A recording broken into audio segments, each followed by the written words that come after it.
Welkom terug by ons kykers. Ons het vroeër gesels oor die El Niño verskynsel wat gaan posvat in die komende seisoen.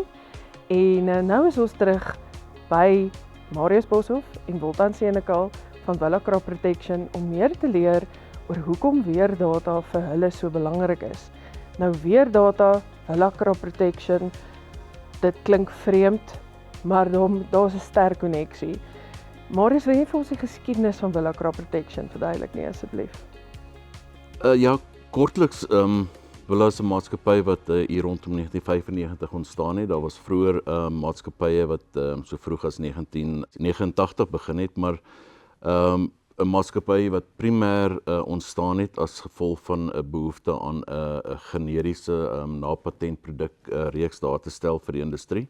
Hier rondom 2015 het 'n Amerikaanse koöperasie by die naam van Land O'Lakes 'n belangstelling getoon om 'n kommersiële belegging te doen in Suid-Afrika en basies die beheer en aandeel bekom in Villa Crop Protection. En ons het vir die laaste 10-11 jaar wat ons nou basies onder die leiding en rigting van die Amerikaanse groep Land O'Lakes, maar spesifiek hulle insetmaatskappy Winfield United in Amerika. Tipies ons spesialiseer in produkte, gewasbeskermingsprodukte, met ander woorde jou onkruiddoders, jou swamdoders, jou insekdoders, jou plantgroeireguleerders en jou byvoegmiddels. En dan het ons so hier en daar wat ons kyk na biologiese produkte ook. Maar oor die algemeen is dit ons fokuspunt. Die groter groep in Suid-Afrika, met ander woorde ons houermaatskappy Winfield United Suid-Afrika, het verskeidenheid van besighede. Daar's 'n navorsingsbesigheid, daar's 'n maatskappy wat spesifiek die weerstasie installering en die invoere daarvan vir ons hanteer. En dan het ons ook ons eie formulasie aanleg en dan is daar uiteraard ook 'n kleinhandel verspreider binne in die groep by die naam van Intelligrow. So Villa versprei sy produkte deur die land, deur meeste van die kleinhandelaars in Suid-Afrika.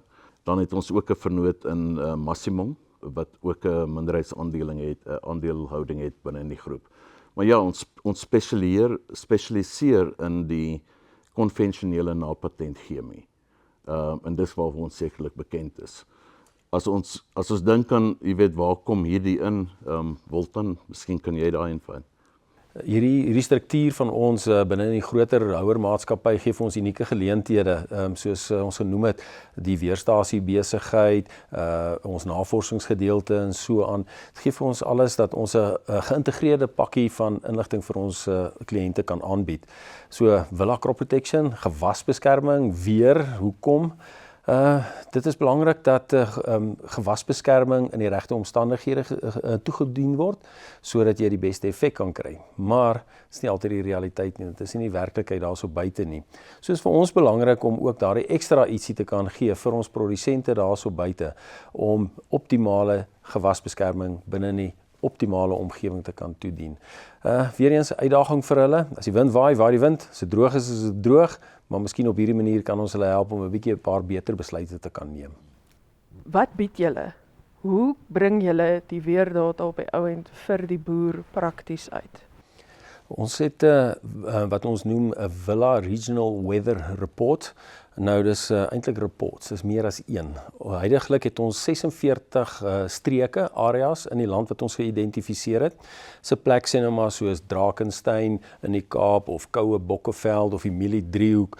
Sulke streke het ons geïdentifiseer, 46. Ons ambisie is om dit op te bring na oor die 80 sulke streke toe. Sodat ons dit so gelokaliseerd as moontlik te kan maak. Binne in hierdie streke het ons dan 15, hoeveel ook al weerstasies wat op die grond is. So daar is 'n grondwaarheid, 'n ground truth wat ons dan ook daaruit kan trek. Daardie weerstasies gee dan vir ons 'n baie sterk omgewings data ons bou 'n historiese datastel op met daai goeders. Ons het dan ook 'n vooruitskatting wat ons daarmee kan maak. Weerstasie gewys, ons is een van ons sustermaatskappye, Mythos, wat verantwoordelik is daarmee in samewerking met 'n Oostenrykse maatskappy Petzl, het ons op hierdie stadium binne in die netwerk so net oor die 600 weerstasies. Ons ambisie is om dit binnekort na 1000 toe op te bring binne die volgende jaar of wat. En ja, dan het ons nog 'n horison van 2000 sulke stasies. Dit gaan vir ons 'n geweldige sterk netwerk van inligting gee, baie sterk plaaslik, want ons voel weer en weer voorspelling is plaaslik. Klimaat is op 'n groter vlak, weer is plaaslik. Wil dan net vir jou vra, as jy in die vooruitsig het 2000 sulke stasies, gaan dit steeds dan net by 80 punte wees, of wat is die maan julle mikpunt? Ja, nee, die 100% ideaal is dat elke boer op sy plaas 'n weerstasie het, en baie van hulle het dit al reeds, maar ek dink die integrasie en die interpretasie van daardie inligting binne in sy groter omgewing en stelsel, dit is vir my belangrik. Die voordeel wat die Villa Regional Weather Report het vir ons op hierdie stadium, nie vir ons nie, vir die boere het op hierdie stadium is, hy het 'n vermoë om te kan sien wat gaan aan op sy plaas, histories, vandag en in die toekoms, maar dan ook, hoe presteer hy binne in sy onmiddellike omgewing. So as jy weerstasie nommer 7 is binne in die mieliedriehoek en jy is een van 20 stasies, het jy 'n baie goeie verwysing om te sien, trek ek agter, is ek onder die gemiddeld, is ek bo kan die gemiddeld, waar is ek binne in my streek en binne in my omgewing. Die gevaar van gemiddeldes is vir my weer eens 'n belangrike konsep. Ons moet dit nader plaaslik bring. Wat gaan aan hierso by jou? So, die ideaal, 'n stasie op elke ene. En weet jy wat, ek kan nie sien dat ouens dit nie doen nie. Hoekom nie? Hoekom sit jy nie met daai inligting? Dit is sulke waardevolle besluitnemingsgereedskap vir 'n boer. Wat is van die aspekte waarop jy fokus in terme van gewasbeskerming en weerdata? Wel, ek dink die beste om dit te antwoord is as jy kyk na kommersiële boere en ek dink ons uitvoer vrugte, groenteboere in die land is baie meer blootgestel aan die vereistes en regulasies rondom uitvoerstandaarde en dies meer. Uiteraard is ons 'n groot uitvoerder na die Europese Unie, Engeland, en dit is van ons strengste vereistes waaraan ons moet voldoen. Wat hierdie uitvoerboere behels in terme van die kontraktuele vereistes is onder andere goeie landboupraktyk. Nou dit is 'n geweldige wye term. En as 'n insetmaatskappy wat spesialiseer in die chemie en die gewasbeskerming, speel ons 'n geweldige belangrike rol, en dis 'n groot element want dit het 'n sekere inherente risiko's as jy met landbouchemikalieë werk. So die bekende sogenaamde Global GAP, die GAP staan vir Good Agricultural Practices, is 'n standaard sertifisering, 'n onafhanklike audit wat elke uitvoerplaas wat na die Europese Unie toe gaan, sal aan voldoen, en terloops daar's heelwat van dit wat ook lokaal is vir die lewering met lokale besighede soos die Woolies en die McCains en dies meer. Maar gefokus op dit, is daar baie spesifiek 'n vereiste, en hulle praat van in hierdie sertifisering praat hulle van onder andere jou geïntegreerde plaagbeheer, in Engels jou IPM beginsels, en jou integrated pest management het 'n baie normaal of 'n baie logiese vloeiing van hoe dit werk. En as ek so 'n bietjie daar kan stil staan en inzoom en te sê dat hy 3 groot fasette. Die eerste een is, doen 'n boer alles wat hy kan of sy kan om te sorg dat die basis van goeie plantgesondheid daar sit. En wat bedoel ek daardeur? Algemene praktyke, die seleksie van variëteite, voeding, besproeiing, opvolggewasse, 'n hele reeks van wat ons alom verstaan as goeie voorkomende praktyke wat ons kan volg. Die tweede komponent gaan oor observasie. Observasie is tipies wat ons ken as sogenaamde scouts of inspekteurs wat op 'n plaas sal gaan insekte tel of siektesimptome soek en tel, maar 'n baie belangrike komponent van observasie en risikobestuur is klimaat. En baie min mense fokus regtig daarop, is om te verstaan as 'n insetverskaffer, hoe kan ons kliënte, hoe kan ons boere beter toedeel om hierdie besluite te neem. Die einde van jou geïntegreerde plaagbeheerstrategie lê daarin dat jy moet alles oorweeg, beide kulturele praktyke sowel as biologiese oplossings, voordat jy kyk na jou chemie.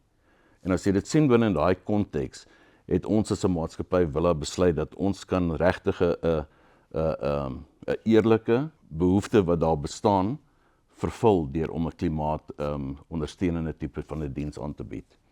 Voltaan. Besluitneming is eintlik waaroor al hierdie goeders gaan vir die landbouer en ons wil hom graag daai vermoë gee om ingeligte besluite te kan neem rondom hierdie gewasbeskerming. As jy 'n groot boer is en jy het 'n bepaalde spuitvenster binne 'n spesifieke groeistadium van jou gewas en jy moet 'n besluit neem, waar gaan ek wat eers te doen? Sal ons graag wil help daarso om vir hom 'n ingeligte besluit te kan neem. As ons vir hom kan sê jy het in die volgende 7 dae 3 goeie spuitvensters. En dit is volgende week aan die einde van die week, Woensdag, Donderdag en Vrydag. Daar kan hy gaan besluit. Hierdie en daardie blokke is vir my belangrik vir hierdie en hierdie redes. Miskien moet ek eers daarso gaan fokus. Want daar gaan ek die grootste effek of die grootste verskil kan maak aan my boerdery. Of daar lê vir my 'n bepaalde risiko voor. As ek binne die volgende 2 dae miskien dalk 'n bespuiting gaan doen, gewasbeskermingsbespuiting, loop ek dalk die risiko vir dinge skade. Ja, fito op my plante wat 'n bepaalde invloed op my uitkomste gaan hê. So ja, ons wil graag help om daardie besluitneming beter te kan doen met nie net weer data nie, ek sê weer eens, data is nie die probleem nie, die besluitneming, die intelligensie daarso agter. En dit is waarvoor ons aspireer. Ons weet boere is baie praktiese mense, ons ken hulle as baie praktiese mense. Het julle vir ons praktiese voorbeelde van waar julle data al 'n verskil kon maak met iemand se besluitneming? Ja, ek dink daar's regtig goeie voorbeelde van waar hierdie tipe van klimaatdata gebruik word op die boord of op die wingerd of op die veldvlak waar ons opereer.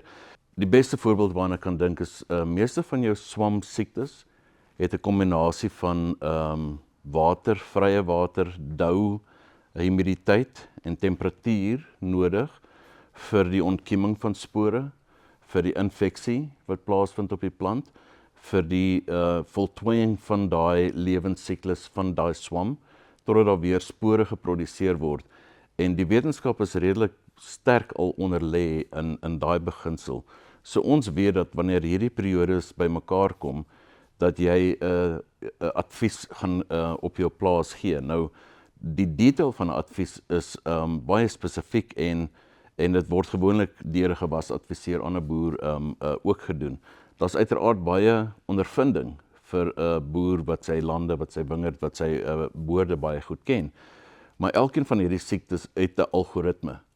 En ons is in staat om baie van hierdie algoritmes te simuleer, maar met die interpretasie van die lokale ondervinding dan 'n besluit te neem rondom, verander ek miskien my kontak swamdoder na 'n sistemiese swamdoder? Is ek beskerm deur hierdie periode van hierdie fenologiese stadium van die gewas?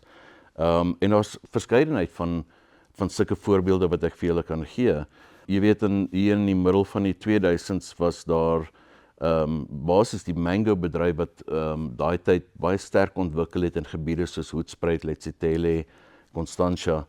En dit was lam gelê in die middel, ons praat hier van 2005 rond, dit was lam gelê deur 'n bakteriese siekte met die naam van swartvlek van mango's.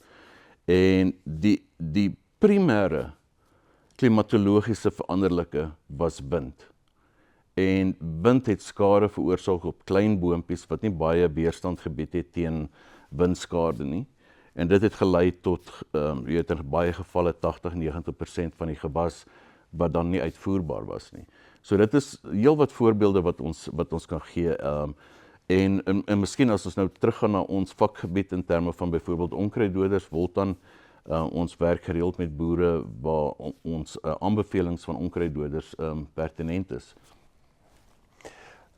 Definitief in daai gedeelte van gewasbeskerming, die besluit wat jy moet neem in terme van wat se tipe onkruiddoder ek moet gebruik, tipe van formulasie speel 'n rol en dan ook toediening. As ek sien, volgende klompie daar, potensiaal is daar vir reën en ek het nog 2 of 3000 hektaar wat ek moet beskerm, dan is my keuse, gaan ek dit doen met my trekkerspuit of gaan ek 'n vliegtuig daarso op inroep.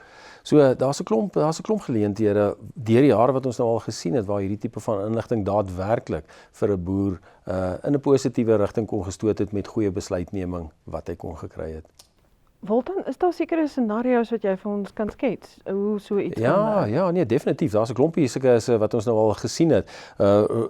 Na wat ek nou net verwys het, waar omgewingstoestande begin moeilik raak het, of die ou se spuitvenster is baie beperk, of sal ek nou 'n kontakdoder gebruik en sal ek 'n sistemiese produk gebruik. So nee, daar's 'n klompie daarvan.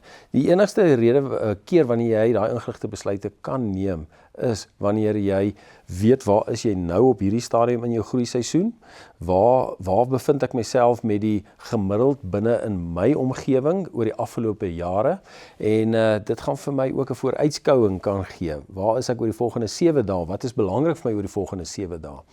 En dit is maar so half ons lese binne in die Villa Regional Weather Report wat ons uitgebring het, is ons sê hindsight gee vir my insight van vandag, sodat ek môre kan foresight hê.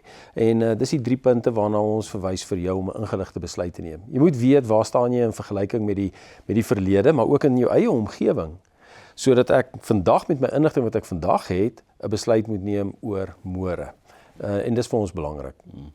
Ek wil bylas, as ons teruggaan na 2015-16, daai periode wat ons ook 'n El Niño verskynsel ondervind het. En dit was 'n besonderse moeilike periode, want dit was 'n lang droogte gewees. En as ons teruggaan en vir 'n boer vra in daai tyd, nou ons het vroeër gepraat oor grondwater en hoe jy die grondwater wil preserveer. En so die konteks van onkruide wat nou in hierdie winter gaan ontkiem, en dit gaan natuurlik in die lente gaan dit groter word. Ons dink aan skraalhanse, ons dink aan amaranthus, ons dink aan 'n verskeidenheid van onkruidspesies wat gaan voorkom. As hulle te lank gelos word, gaan hulle saad skiet. So mense wil hierdie beheer, maar wat kan jy verwag van 'n onkruid wat in moeilike omstandighede, met ander woorde hitte, droogte, ontkiem en groot word? Jy verwag amper asof daai onkruid 'n bietjie verhard. En so dit verander die tipe van chemie wat jy kies, maar dit verander ook die byvoegmiddel wat jy gaan bysit hierdie rondte, om seker te maak dat daai produk word wel deur daai moeilik beheerbare onkruide opgeneem. En ek dink baie van hierdie klimaatsverskynsels druk ons persepsie van 'n onkruid wat moontlik nou lyk of hy weerstandbiedend is, maar hy is maar net verhard as gevolg van die klimaatsomstandighede. En natuurlik as jy onder daai moeilike omstandighede bespuiting gaan doen in die middel van die dag, die temperature hoog is, jou verdamping, jou wegdrywing, al hierdie het 'n groot impak om nie net verantwoordelik op te tree, maar te sorg dat jy die regte bespuiting op die regte tyd doen, met die regte produk, want die duurste bespuiting is die een wat nie werk nie. Ja, in hierdie komende seisoen waar ons potensieel gaan sit met wateruitdagings binne in die grond, goeie onkruidbeheer is ongelooflik belangrik. Boonbehalwe nou vir weerstand en al die ander dinge rondom onkruidbeheer, nutriënte, vogbewaring. As daai onkruid daar bly staan en jy haal hom nie uit soos wat jy moet uithaal nie, hy kompeteer vir vog vir hierdie moeilike paar dae en maande wat vir ons voorlê. So dit is geweldig belangrik. En weet jy wat, dit begin nou al. Ons is geneig om te dink in 'n geval miskien dalk soos die El Niño verskynsel, droogte en hitte wat ver is, maar hier begin ons met 'n besonderse nat winter alreeds, met 'n klomp onkruiddruk, met siektes en peste wat oorleef binne in daardie omgewing, wat vir ons potensieel verder vorentoe invloed gaan hê, buite die normaal. So ja, dit begin nou al hierso, in hierdie seisoen, hier waar ons nou is. Ek dink vir ons rygewas ouens, goeie winteronkruidbeheer is krities op hierdie stadium, in voorbereiding vir 'n potensiële El Niño effek wat ons later in die jaar kan hê. Ek gaan nou vir altyd van julle dalk 'n moeilike vraag vra, maar as julle hierdie vraag kan antwoord, dan is ek seker as julle voor in die koor. Wanneer moet 'n boer begin plant hierdie komende seisoen? As hy 'n grondboer is wat nie 'n vaste gewas het nie. Ek wil net my kristalbal gehou gaan kry. Ons het so enetjie daar in die stoor. Baie moeilike. En weer eens, ek haal my hoed af vir ons landbouers wat hierdie tipe van kritiese besluite moet gaan neem. Ek dink die antwoord is wanneer hy sy data ordentlik na gaan kyk, dit wat hy het, en sy risiko daarvolgens geassesseer het. En dis meer as een faset. Dit hang nie net af van die gewasbeskermingsadviseur nie, dit hang nie net af van die saadadviseur nie, dit hang van 'n klomp mense af, en geïntegreerde besluite wat daarmee saamgaan. Nie een van daai adviseurs staan los van die ander nie. So, wat is my raad? Ek dink 'n mens moet daai manne almal om een tafel kry. As ek nou oom Boer was en vir hulle gesê het, manne, wat doen ons hiermee? Wat gaan hier die invloed hê op my boerdery en hoe gaan ons saam deur hierdie ding gaan? En ek dink enige van daai insetverskaffers is meer as genee om daai gesprek te hê met ons landbouers. So dit sal my antwoord wees. Nadat jy al die ouens rondom 'n tafel bymekaar gekry het, dan kan jy gaan. Ek wil bylas dat jy kan scenario analise beplanning doen. Jy kan sê, goed, kom ons praat van 'n normale groeiseisoen wat ook al normaal gaan wees. Ons sien oor 'n aantal jare die verskywing van ons reënpatrone.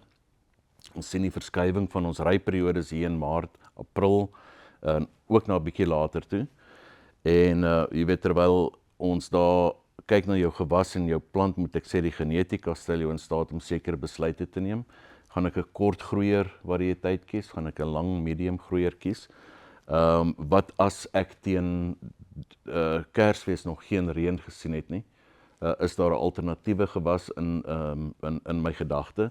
Gegeewe dat jy moet jou beplanning so doen om te verstaan dat jy moet jou weerhoudingsperiodes tussen jou rotasies van jou gewasse bestuur in terme van jou chemie. En so jy kan verskeidenheid van scenario's gaan beplan. Wat jou gaan help as jy byvoorbeeld ons wil 'n regional report en sê die weer langtermyn voorspellings gaan dophou, dan gaan jy basiese indikasie kry waarheen is ek besig om te beweeg. Ek dink daar is ook baie navorsing wat gedoen word deur die biotechnologiese maatskappye, die saadmaatskappye, om te kyk na droogteweerstandbiedendheid, te kyk na verskeidenheid van ander aspekte. As jy in 'n moeilike omstandighede, met ander woorde 'n gestreste plantgesondheidsscenario ingaan, oorweeg byvoorbeeld jou biostimulante, wat 'n bietjie die stref kan buffer of ophef tot 'n groot mate. Daar's hierdie tipe besluite wat jy nou al kan begin neem. Alles natuurlik binne die konteks van jou verwagte profit. Jy weet, jy wil nie jou oes verkoop lank voordat hy geoes is nie. En ek dink dit gaan vir boere, veral in die konteks van ons lae kommoditeitpryse van graangewasse, gaan ons moet dophou, en die surplusse, ons is almal bewus daarvan. So gaan doen jou somme, gaan crunch hierdie nommers soos hulle sê, en kyk na die verskillende scenario's, en werk saam met jou konsultante en jou insetmaatskappye, en werk met jou kommoditeitsorganisasies, sodat jy daai langtermyn insette kan verstaan in terme van die pryse en waarheen dit beweeg ook. Praat met jou bankbestuurder. Marius, julle het gepraat van julle kristalbal wat julle wegsteek daar by die kantoor. Met hierdie kristalbal kan jy vir die boere moet inpraat. Ons kan nie vir hulle reguit antwoorde gee van hoe, wat, waarom, wanneer om te plant en te weet en te oes maar kan jy die boere moet inpraat op hierdie stadium van die geveg? Want daar's moeilike omstandighede daar buite. Ja, uiteraard, en ek dink nie ons boere was nog nie hier gewees nie, so ek dink daar's 'n goeie geleentheid om ons bewustheid te kweek hierso, en heeltyd in gesprekke wees, en ek miskien net weer terugkom, so hierdie inligting wat ons as 'n maatskappy gee. Kyk, ons primêre besigheid is die verhandeling van landbouchemie. Dis waar ons, maar ek vind dat wanneer ons praat van landboutegnologie, het sy dit aan die een kant presisielandbou is, besluitnemingslandbou is, ons almal word gekonfronteer deur KI of kunsmatige intelligensie, AI, en ons weet dat ons het data nodig om beter besluite te kan neem. Maar daai Engelse woord van resilience, jy bou dit deur om absoluut die advies wat ons gee te verbeter oor tyd. So ons neem spesifiek hierdie posisie in as 'n maatskappy, en ons stel hierdie verslae beskikbaar vir enigiemand wat wil dit ontvang op 'n gratis vlak. En ons glo ook dat die huidige konsortium van ons wat deelneem in hierdie, met ander woorde Pessel, Metals, Villa, Winfield United, ons vernote in die kanaal, Almal van ons het hierdie inligting nodig en ons doen dit op die maklikste manier om dit beskikbaar te stel. En dan het ons ook gereeld interaksie met die kommoditeitsorganisasies wat dieselfde doelwitte nastreef om hierdie beskikbaar te stel en ook dit beskikbaar te stel vir navorsers. En so dis ons doelwit om te sê, hoe kan ons help? Woltan, jou boodskap van hoop. Vir ons boere het ons die Villa Regional Weather Report wat ons vir hulle gee. Dis 'n gratis verslag elke maandag. Jy kan hom kry of op 'n WhatsApp of op 'n e-pos. Gaan na ons webwerf toe www.villacropprotection.co.za en kyk 'n bietjie daarso en dan kies jy daarso watter streek is vir jou belangrik en kry die inligting. Marius, Woltan, baie dankie dat julle by ons aangesluit het. En baie dankie vir die Villa Crop Regional Weather Reports en dat ons dit gratis kan kry. Daar's min dinge wat deesdae gratis is in die lewe. En ons kykers en ons luisteraars gaan besoek villacrop.co.za, gaan kyk wat die inligting is daar wat jy gratis kan bekom wat jou gaan help met jou besluite.